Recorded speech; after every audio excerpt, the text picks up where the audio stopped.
आखिर क्या थी वो गलती? कैसे पुलिस की एक छोटी सी चूक एक मर्डर केस में इतना बड़ा मोड़ ला सकती है?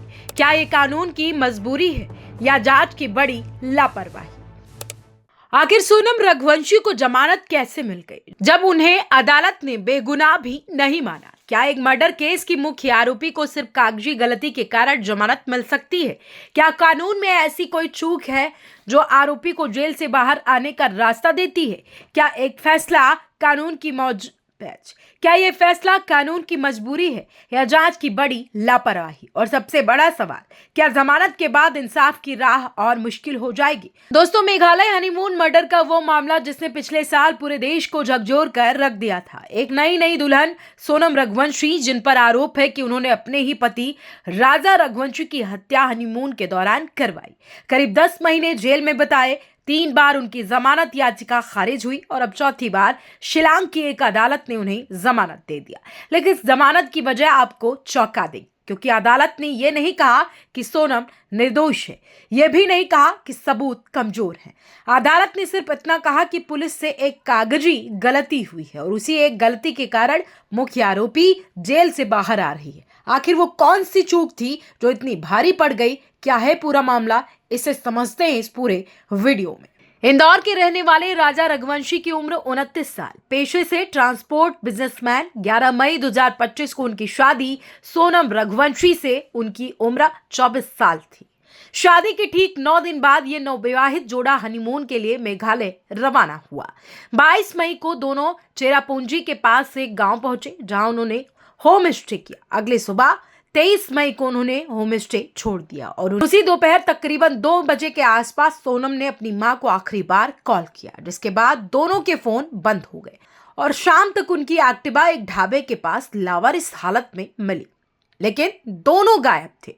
करीब 10 दिन बाद 2 जून को एनडीआरएफ ने गहरी खाई से राजा का शव बरामद किया। पोस्टमार्टम रिपोर्ट में सामने आया कि उनके सिर पर किसी धारदार हथियार से कई बार हमला किया गया, यानी ये साफ था कि हत्या का मामला है। लेकिन सोनम कहाँ थी, ये किसी को नहीं पता।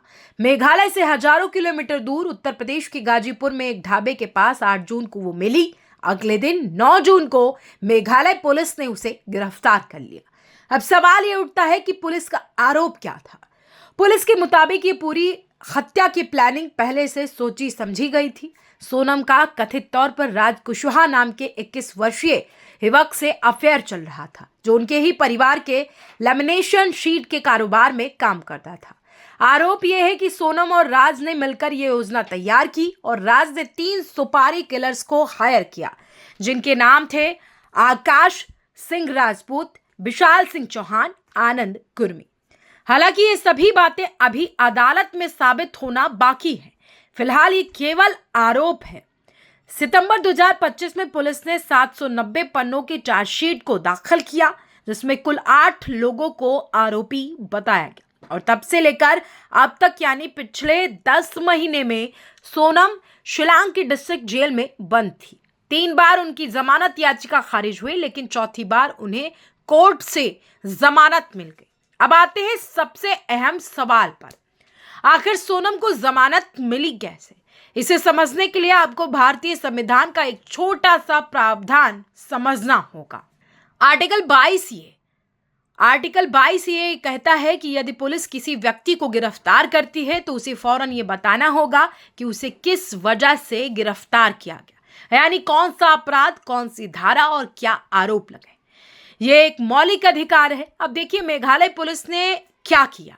जब सोनम को गिरफ्तार किया गया तो उन्हें कई दस्तावेज दिए गए, जैसे arrest memo, grounds of arrest का नोटिस, गिरफ्तारी का औचित्य बताने वाली चेकलिस्ट और उनके अधिकारियों की जानकारी वाला दस्तावेज। इन सभी कागजों में सोनम के खिलाफ जो धाराएं लिखी गई, उनमें एक धारा थी सेक्शन 403A, जो कि बेईमानी से संपत्ति अपने पास रखने यानी डिसऑनेंस मिस एप्रोप्रिएशन से जुड़ी है।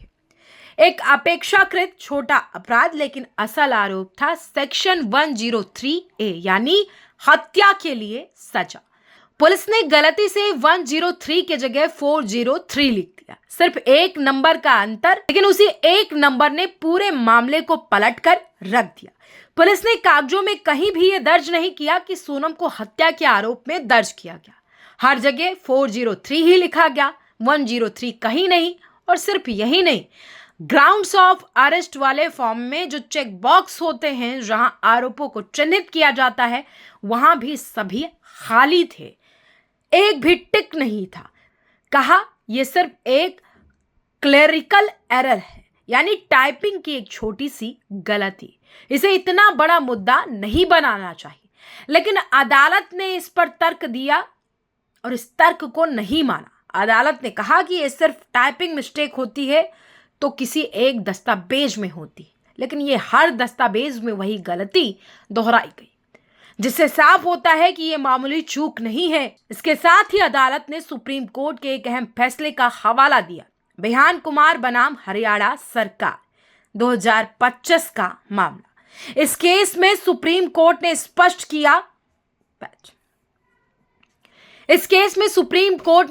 कहा गया था कि गिरफ्तारी के समय आरोपी को उसकी समझ की भाषा में स्पष्ट रूप से गिरफ्तारी का कारण बताना जरूरी है। यह आर्टिकल 22A के तहत जरूरी संवैधानिक प्रावधान है, कोई औपचारिकता नहीं है। सबसे महत्वपूर्ण बात, सुप्रीम कोर्ट ने कहा था कि इस नियम का पालन नहीं किया गया तो गिरफ्तारी ही अवैध मानी जाएगी, और यदि गिरफ्तारी अवैध है तो उसके बाद की पूरी प्रक्रिया, चाहे चार्जशीट हो, रिमांड हो, उस गलती को ठीक नहीं कर सकती। ऐसे मामलों में अदालत को जमानत देनी ही होगी। मेघालय की अदालत ने सोनम के मामले में यही तर्क लागू किया। अदालत ने कहा कि सोनम को कभी औपचारिक तौर पर बताया ही नहीं गया कि उन पर हत्या का आरोप है, और इसीलिए उनके मौलिक अधिकार का उल्लंघन हुआ और इसी आधार पर उन्हें जमानत दी गई। लेकिन इसका मतलब ये बिल्कुल नहीं कि सोनम को निर्दोष घोषित कर दिया गया। मामला अभी भी अदालत में लंबित है। अभियोजन पक्ष के पास 90 गवाह हैं, जिनमें से अब तक केवल 4 की गवाही हुई है। ट्रायल अभी लंबा चलेगा। हालांकि जमानत में कुछ शर्तें भी दी गई हैं, जैसे वो शिलांग छोड़कर कहीं नहीं जा सकते, उन्हें वहीं पर रहना होगा, रोजाना स्थानीय थाने में हाजिरी लगानी होगी, किसी भी सबूत से छेड़छाड़ नहीं करनी होगी और किसी भी गवाह को प्रभावित नहीं कर सकती। इसके अलावा उन्हें 500 का पर्सनल बॉन्ड भी देना होगा। साथ ही साथ 2 जमानतदार भी देने होंगे। यानी सोनम जेल से बाहर तो आ रही है, लेकिन कड़ी निगरानी के तहत। इस फैसले के बाद राजा के परिवार ने गहरा दुख और नाराजगी जाहिर की। उनकी मां उमर रघुवंशी भावुक हो गई। उन्होंने कहा कि समझ नहीं आ रहा कितने गंभीर आरोपों के बावजूद जमानत कैसे मिल गई। उन्होंने इस मामले की सीबीआई जांच की मांग की। राजा के बड़े भाई विपिन रघुवंशी ने कहा कि वो इस फैसले को मेघालय कोर्ट में चुनौती देंगे और निचली अदालत के आदेश के खिलाफ अपील करेंगे। वहीं दूसरी ओर सोनम के भाई गोविंद रघुवंशी ने कहा कि उन्हें खुद जमानत की खबर देर से मिली और सोनम उनके घर पर नहीं रहेगी। उन्होंने ये भी कह दिया कि यदि राजा का परिवार हाईकोर्ट जाता है तो वो इसका विरोध नहीं करेंगे। तो यही थी इस केस से जुड़ी अब तक की पूरी अपडेट। आगे जैसे जैसे नई जानकारियां सामने आएंगी वो आप तक जरूर पहुंचाई जाएंगी। फिलहाल सोनम रघुवंशी को जमानत मिल चुकी है। सच अभी अदालत में तय होना बाकी है। गवाह अभी पेश होने हैं, बहस अभी जारी है और फैसला अभी मीलों दूर है। लेकिन एक सवाल जरूर खड़ा होता है कि क्या कानून की छोटी सी गलती इंसाफ को कमजोर कर सकती है। इस मामले में आगे क्या होगा? क्या हाई कोर्ट में फैसला बदलेगा या ट्रायल में सच सामने आएगा? हर अपडेट हम आप तक वीडियो के जरिए पहुंचाते रहेंगे। अगर आपको ऐसी ही गहराई से विश्लेषण किसी भी खबर पे चाहिए तो आप हमारे साथ जुड़े रहिए। हम खबर नहीं, पूरी सच्चाई सामने लाते हैं।